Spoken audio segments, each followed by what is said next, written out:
One of my most go-to stitches is the 4-thread overlock stitch, and it's listed as stitch number 3 on this machine. So you can actually find that there is also a 5-thread stitch.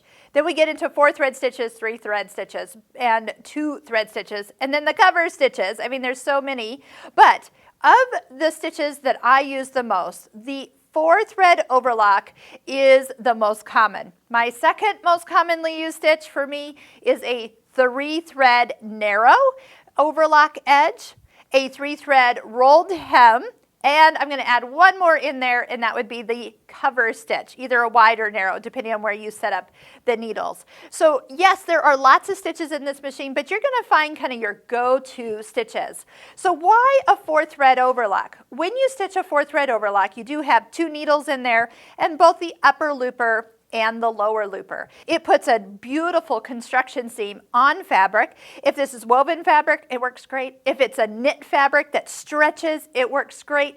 And when you open it up, it's the seam. So I don't have to go back and sew another seam to this. I am one and done. And have you noticed how fast the serger surges?